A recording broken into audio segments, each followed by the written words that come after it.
Ngiphakamise yeJesu, ungiphakamisele ekamelweni lelisetulu kakhulu, kude ngikwati kubona lokufiswa nguwe.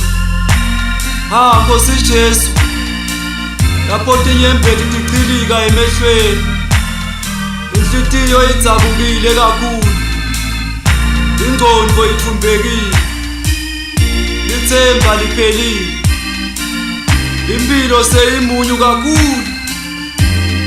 Ngiphakamise yeJesu, ungiphakamisele ekamelweni lelisetulu kakhulu, kude ngikwati kubona lokufiswa nguwe. Bangani netihlobo timelene nawe, emuva nasembili kumnyama, indlela ingabonakali, udziniwe ukhathele, aphelile emandla, ude ukhumbule yasemuva impilo nemkhiba yayo. Ngiphakamise yeJesu, ungiphakamisele ekamelweni lelisetulu kakhulu, kude ngikwati kubona lokufiswa nguwe. Lalela la, iNkosi ayilibali ngetethembiso tayo. Israyeli abesakhala iminyakanyaka eGibhithe, nakhona kwakungathi iNkosi ayibanaki. Qinisela mfana sekhaya khona lapho, noma uhlaselekile ngalendlela namuhla, ikhweti lekusa masinyane selitawubonakala. Ngiphakamise yeJesu, ungiphakamisele ekamelweni lelisetulu kakhulu, kude ngikwati kubona lokufiswa nguwe.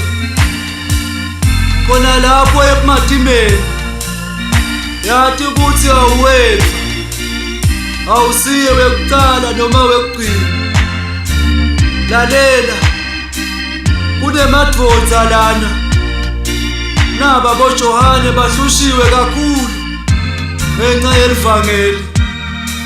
Kwabakhona sikhathi bafakwa emajele bashaywa, bachubeka bamfaka emantini labilako, bedlula lapho bamkhipha emehlo. Livuka liculo, noma ngisemantini labilako namuhla, kepha litawufezeka liphupho lami. Naku namuhla sinayo incwadi yesambulu, layibhala yena Johana phakathi kwetinhlungu. Ngiphakamise yeJesu, ungiphakamisele ekamelweni lelisetulu kakhulu, kude ngikwati kubona lokufiswa nguwe. Khona lapho kulowo mgodi, ungeke wafela khona, utawuphuma khona sewunebufakazi, uqinile nasekumatini uNkulunkulu lonemusa kithi. Ngikhumbula Bhathimewu impumputhe, naye lo waphiliswa nguJesu. Baningi bebeta kuye, bakhuluma kabi ngaJesu lamphilisile. Bhathimewu bekucansuka, wefike lapho athi anginendzaba nako konke lengikushoyo. Bengikwati kokunye, uthi bengikade ngingaboni, kepha nyalo sengiyabona. Ngiphakamise yeJesu, ungiphakamisele ekamelweni lelisetulu kakhulu, kude ngikwati kubona lokufiswa nguwe.